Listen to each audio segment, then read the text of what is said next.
Hello everyone, welcome to our channel.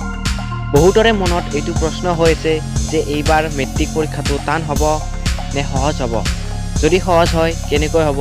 এই প্ৰশ্নৰ উত্তৰ জনাৰ আগতে আমি ভালদৰে চাই ল'ব লাগিব যে যোৱা 3 বছৰৰ পাছিং পাৰ্চেন্টেজটো কিমান আছিল যদি আমি এইখিনি ভালদৰে বুজি নাপাওঁ তেনেহলে আমি গম নাপাম যে অহাবাৰ পৰীক্ষা কেনে ধৰণে হ'ব মানে 2024 ত কেনে ধৰণে হ'ব পৰীক্ষাটো টান হ'ব নে সহজ হ'ব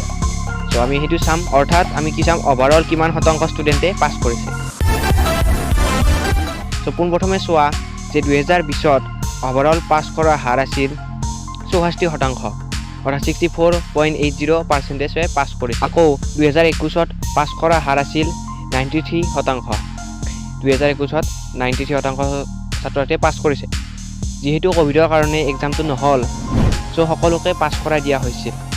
সেইবাবে বহুতো ষ্টুডেন্টে পাস কৰিছিল এতিয়া আইছো তাৰ পিছত 2022ত পাস কৰা হাৰ আছিল 56 শতাংশ সো ইয়াৰ পৰা এটা গুৰুত্বপূৰ্ণ কথা জানিব পৰা গ'ল যে আমি কোভিডৰ বছৰটো যদি বাদ দি দিও মানে 2021ৰ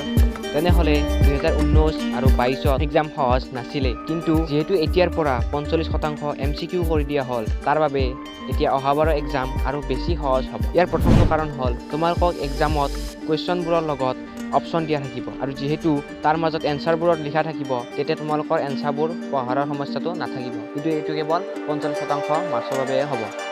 এতিয়া এইটো নম্বৰ কাৰণটো যে যেহেতু লিখিব নালাগে তেতিয়া তোমালোকৰ স্পেলিং মিস্টেকৰ সমস্যাটো নাথাকিব কাৰণ বহুতৰে কেতিয়াবা এক্সামত স্পেলিং মিস্টেক হয় আৰু তাৰ বাবে নম্বৰ কটা যায় এতিয়া আহিছো 3 নম্বৰ কাৰণ যদি ষ্টুডেন্টবোৰে নিজৰ মেইন বুকখন লাইন বাই লাইন পঢ়ি যায় আৰু ইম্পৰ্টেন্ট ডেটস পইণ্ট ভালদৰে চাই তেনেহলে এক্সামত এই কোৱেশ্চনৰ 4টা অপচন চালে এনসাৰটো মনত পৰি যাব আৰু মিনিমাম 30 মাৰ্কসটো তেওঁ পাবই এই সাবজেক্টটোত যদি তেনেদৰে পঢ়ি যায়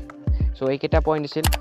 তেনেদৰে বাকি সাবজেক্ট বিলাকতো এপ্লাই হ'ব সেইবাবে আশা কৰা হৈছে যে অহাবাৰৰ এক্সাম আগতকৈ সহজ হ'ব তেনেহলে আজি ভিডিওটো ইমানতে শেষ কৰো আকৌ লগ পাম এটা নতুন ভিডিওত